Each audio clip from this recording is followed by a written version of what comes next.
Oke.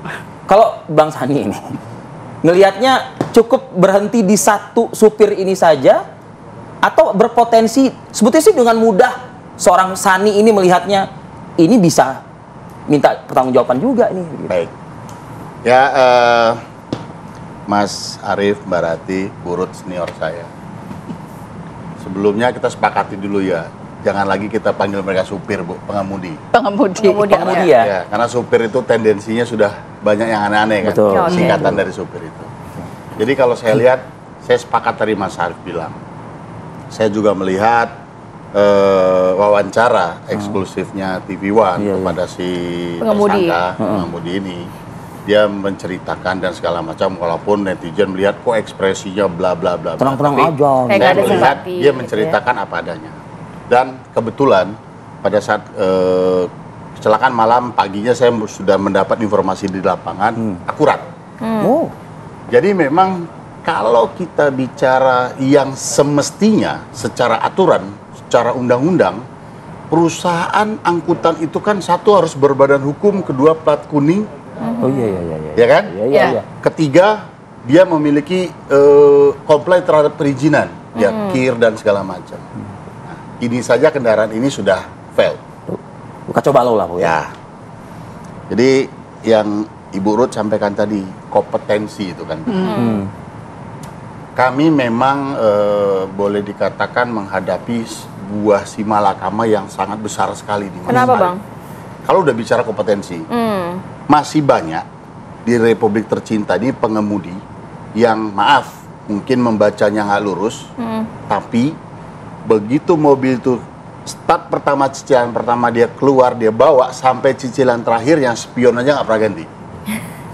Tapi ada dan banyak yang dia lulusan SMA dan segala macam, baru jalan 2 PP aja ada spion kanan pecah, lampu belakang kesenggol. Artinya ini kan Kompetensi passion. pengemudi kita ya. Indonesia ini masih kuat dengan passionnya tadi, Ya. profesinya ini. Nah, tapi kan ini kan harus kita bungkus. Tapi apakah kalau berbicara mengenai membawa kendaraan sendiri, oke lah hanya satu penumpang begitu. Tapi kalau ini membawa nyawanya banyak begitu kan. Itu yang menariknya, harus Mbak ada Rati. pengawasan yang lebih ketat. Itu yang menariknya, Mbak Rati. Pertanyaan besarnya adalah kenapa ini berlangsung. Saya nyatakan di forum yang terhormat dan bahagia ini, banyak di muka bumi Indonesia ini angkutan yang tidak comply dan itu bebas beroperasi. Banyak ya? Banyak. Sekali. Ayo kita ke pinggir jalan, kita berdiri. Saya dari tadi lihat ada beberapa bus lewat. Kita stop, kita stop, cek. Saya yakin dari beberapa kita stop pasti ketemu. Betul. Nah, kenapa? Ini kan yang menjadi pertanyaan besarnya Mbak Rati dan semua khalayak, kenapa bisa terjadi? Karena pembiaran. Nah, pembiaran ini kenapa? Karena sistem.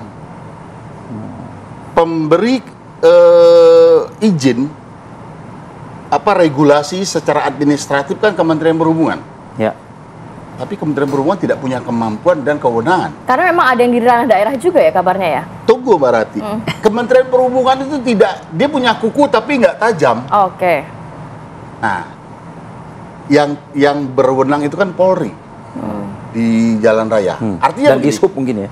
Dishub. Nah, jadi gini, kalau sudah yang dikeluarkan Kementerian Perhubungan itu kan izin angkutan pariwisata tidak dalam trayek atau pariwisata, antar kota antar provinsi, antar jemput antar provinsi.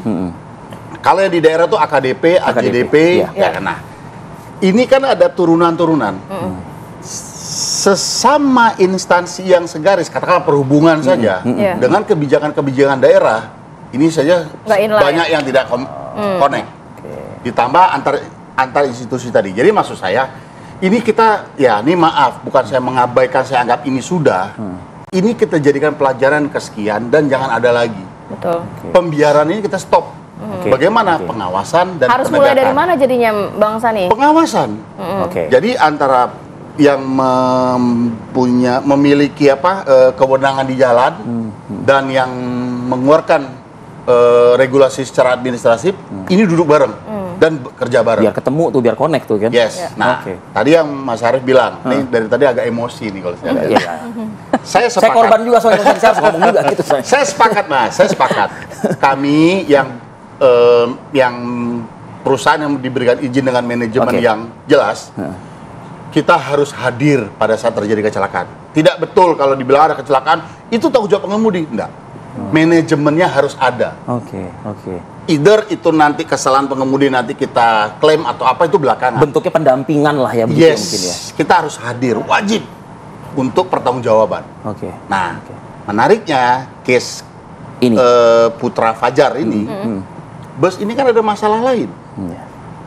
yang merubah spesifikasi Iya. tadi. Itu dia modifikasi. spesifikasi. Jadi ini menjadi yang high decker harus, ya. betul, ini yang harus bertanggung jawab itu bukan hanya pengemudi, Tapi Saya perusahaan juga.